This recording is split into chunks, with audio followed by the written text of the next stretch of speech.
अस्सलाम वालेकुम फ्रेंड, मैं हूं आपका होस्ट एहसन हाशिम और आप देख रहे हैं उर्दू वर्ल्ड टेक। दोस्तों, इस वीडियो में हम बात करने वाले हैं कॉपीराइट फ्री म्यूज़िक के बारे में, जो कि आप अपने व्लॉग और यूट्यूब वीडियोस के अंदर यूज़ कर सकते हैं। तो दोस्तों, इस वीडियो को आप एंड तक देखिएगा। उससे पहले आप मेरा चैनल सब्सक्राइब कर लीजिए, क्योंकि मैं डेली आप लोगों के लिए टेक्नोलॉजी से रिलेटेड अपडेट्स लाता रहता हूँ। तो चलें स्टार्ट करते हैं।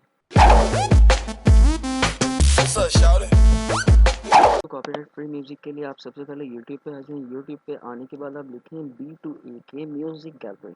ठीक है, जैसे ही आप ये लिखेंगे, ये जो पहला लिंक आ रहा है, आप इस पे क्लिक करके इनके चैनल पे जा सकते हैं। इनके चैनल पे आपको तमाम म्यूज़िक मिल जाएंगे जो कि कॉपीराइट फ्री हैं, ये क्लेम नहीं करते, और इनके म्यूज़िक आप ब्लॉग और वाइन्स की वीडियो और अपनी यूट्यूब वीडियो के अंदर यूज़ कर सकते हैं। मैं भी इधर से म्यूज़िक लेके अपनी वीडियो के अंदर यूज़ करता हूँ। आप भी, और आप डिस्क्रिप्शन के लिंक को फॉलो करके भी इनके चैनल पे आ सकते हैं। इनके चैनल पे आप तमाम म्यूज़िक देख सकते हैं। काफ़ी सारी क्वालिटी के म्यूज़िक हैं, काफ़ी सारी कैटेगरीज़ भी हैं, आप देख सकते हैं।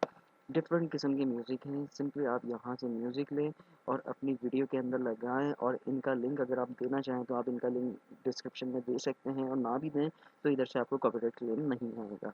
तो दोस्तों, उम्मीद करता हूँ कि ये वीडियो आपको पसंद आई होगी। अगर ये वीडियो आपको पसंद आई तो प्लीज़ इसे लाइक कीजिए, और आपका कोई सवाल है तो आप कमेंट कर सकते हैं। This is Hasan signing off. अल्लाह हाफ़िज़।